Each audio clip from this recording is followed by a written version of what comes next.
The goal of this video is not to just complain about LEGO for 20 minutes. I wrote this list with the idea that if somebody from LEGO saw this video, they could use it as constructive criticism that ultimately makes their product better, because that's all I really want, to be honest. So, with that in mind, I'm going to start with what I think are the most urgent issues and gradually work my way down to the smaller things that I think are just a little annoying and would personally like to see changed. I think the biggest issue with LEGO at the moment, without question or competition, are the ongoing print opacity issues. When LEGO print a bright color like yellow, white, or light nougat onto a darker plastic like dark blue, dark red, or black, they simply don't use enough ink. And because they're only using like 70% of the ink that's needed, the print opacity is lowered, which then completely discolors and ruins the intended look of these pieces. You mostly see this with minifigures because it tends to happen a lot with them because of the light nougat printing for skin, and it's mostly what I notice and complain about for that reason, but it's actually a product-wide issue with loads of Speed Champion sets especially falling victim to this too. Like, look at these transparent windshield pieces and how mismatched they are to the bodywork. This issue is super annoying, but at times it can actively ruin the set. Like with the McLaren MP4-4 LEGO Icon set, which has this patch of pinkish white in the front that completely mismatches and detracts from the rest of the set. This has been an issue for so long now that I emailed them about it over 5.5 years ago, and since then, nothing has changed. Like,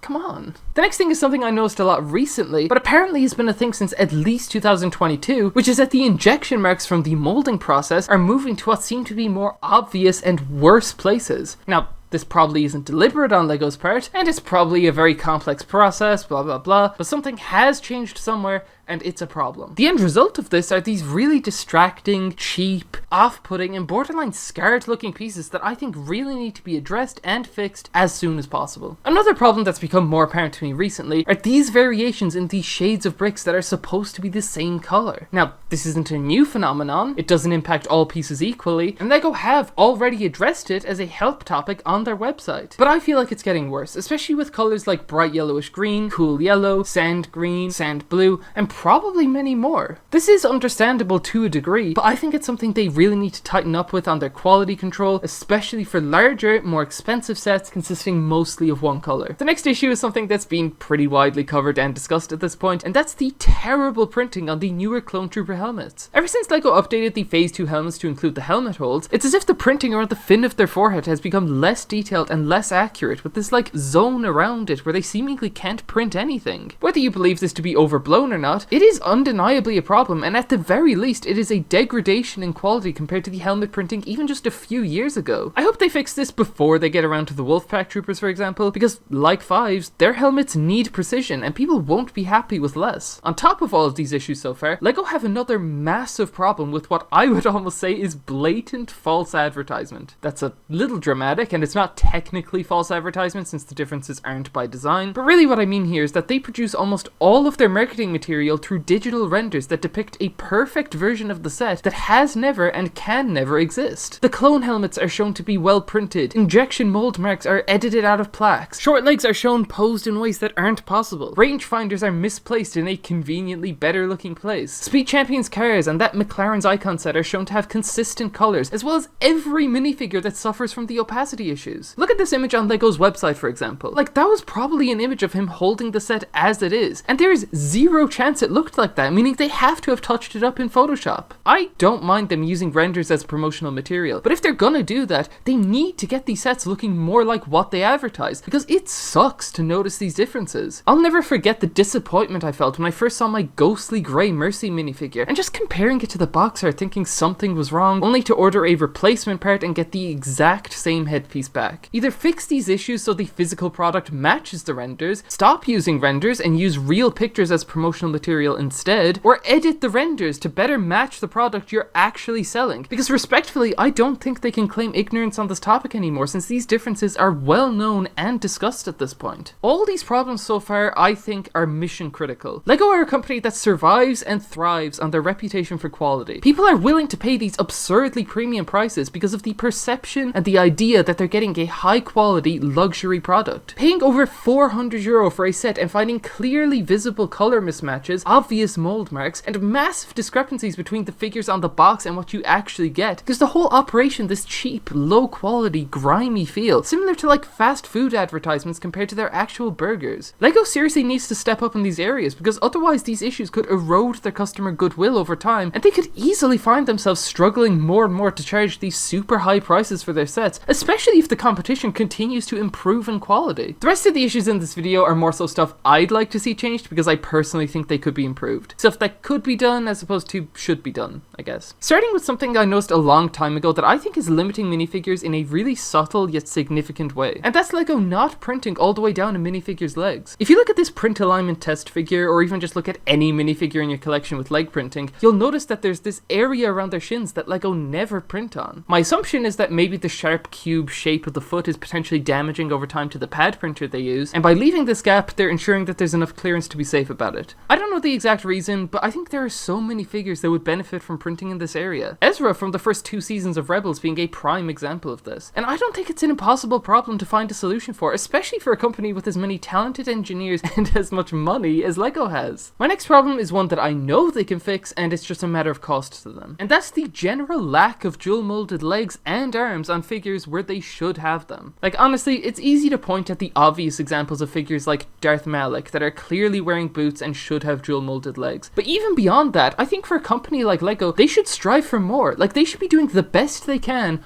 all the time. The cost of producing a single piece for them is negligible at their scale. It genuinely isn't too much to ask to have Coruscant Guard clone troopers have dual molded red legs. Let's look at the figures in the X-Mansion, for example. For the price of that set, they should have dual molded legs on Wolverine, Cyclops, and Magneto at least. But I feel like we're conditioned to just expect that they won't, and that we're somehow entitled or spoiled for asking for a little better. Like, they can make CMF quality minifigures. They could just do that all the time. Like, why are you downgrading the Scarlet Witch figure in the €250 Sanctum Sanctorum set, or the Wolverine in the €330 X-Mansion? Like, why are they compromising? Dual molded legs shouldn't be nearly as rare as they are, and I don't think that's a hot take. Okay.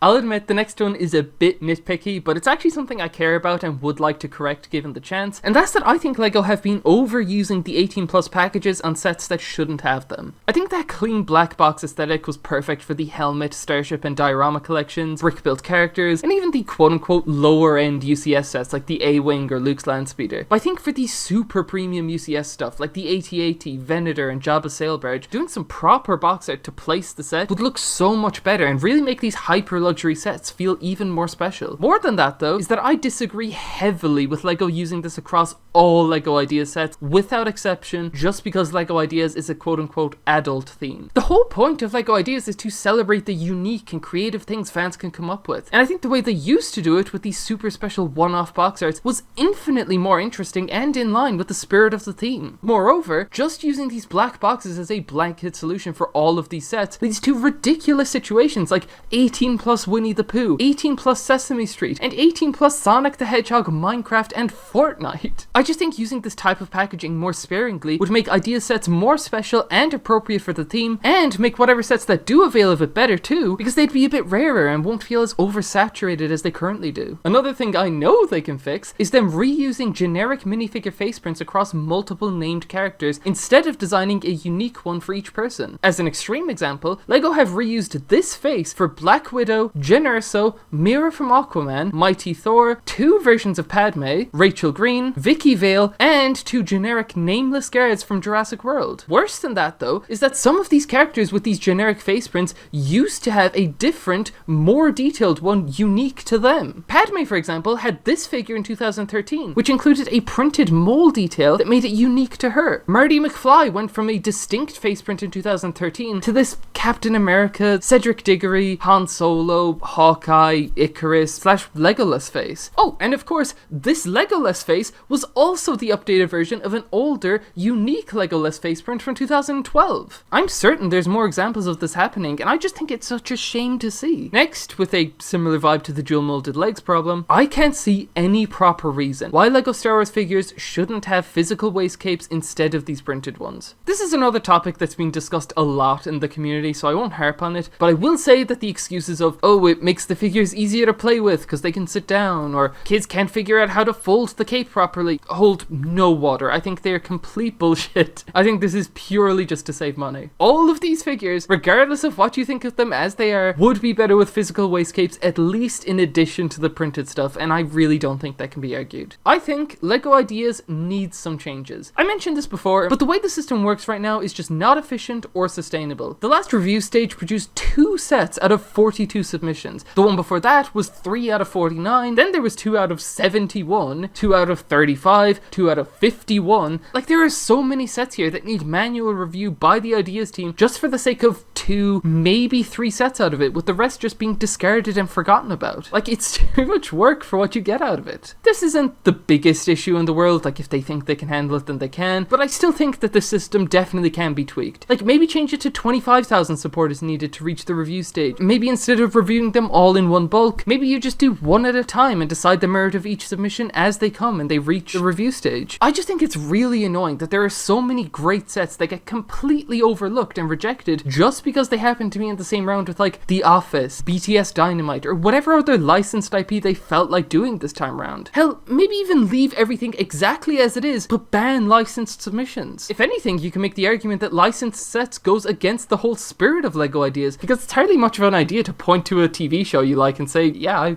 want a Lego set based off that. They actually did change the rules for submissions last day, and when I originally saw the headline I got really excited, but they just introduced a minimum piece count, increased the maximum piece count, and introduced a suggested minifigure count depending on the size of the set, which isn't exactly what I was hoping for. I already made a video about the next thing, which is the change they made to Sith minifigures and other creatures with eye prints, where they removed the pupils from them. I've cooled down a little bit on the topic since then, but I do stand by a lot of what I said, and I maintain that these figures looked better with the black dot to represent the pupils. Now, a lot of people defended that decision and even preferred this change, but in my eyes, it's a big enough downgrade that I was legitimately surprised that people disagreed with me. The next one is more of a suggestion framed as a problem than anything else, but I would love to see more variety in the Speed Champions line. Sure, supercars, muscle cars, race cars, and F1 cars are great, but I'd love to see some, like, hot hatchbacks, sports sedans, mid-tier sports cars, or even some more fun and experimental stuff like super vans, pickup trucks, or even, like, regular cars would be amazing. The closest we've gotten so far was that Top Fuel dragster, which I didn't really vibe with, but even them just doing more like licensed cars from movies or TV shows would be pretty cool too. Next year, annoyingly, is rumored to be almost entirely Formula 1 cars, so hopefully when they're done with that they can do something properly interesting with a bit more variety. The next issue is one I had a sneaking suspicion about way back in May 2022 when they changed the design of the instruction manuals to be as bland and ugly as they could possibly get away with, which in and of itself is also something wrong with LEGO, just saying. But then I felt even more sure about it just over a year ago when they rebranded the VIP program into the Insiders program, and that's them experimenting with the idea of completely abandoning the physical instruction manuals in favor of a digital only experience. My logic for thinking this I think was pretty solid, but admittedly I still took some leaps to come to the conclusion that I did. But even more recently, they confirmed my suspicion by posting a survey on LEGO Insiders asking people for their opinions on exactly this proposition, which they described as a small change for the benefit of the environment.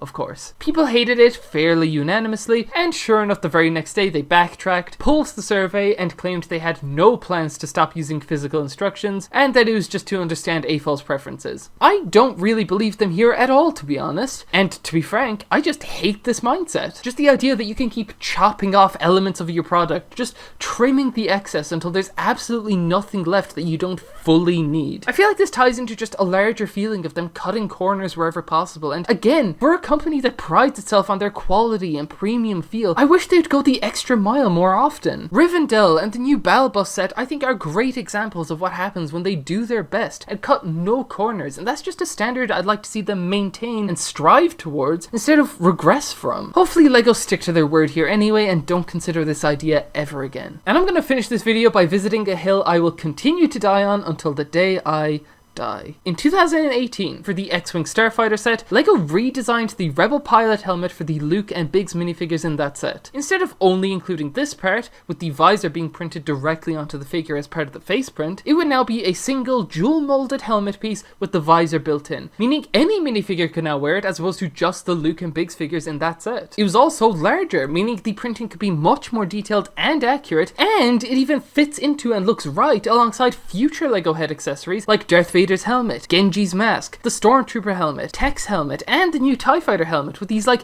intentionally oversized, almost chibi-like heads, which I really liked and I think worked perfectly with the LEGO brand. But people complained that it was too big, and LEGO reverted back to the older design for all Rebel pilots moving forward, which I will always maintain was a massive step backwards, and when I rise to power, that is the first thing I change. And that's everything I could think of. It's very easy to get hung up on these very small things, or even dismiss them individually as unimportant, but lining them up and mixing them all together like this paints a very discouraging picture of deteriorating quality standards in the company, and I just hope to see LEGO improve in these areas moving forward before it gets any worse. If you could think of anything that I missed, please let me know, and thanks for watching. Farewell.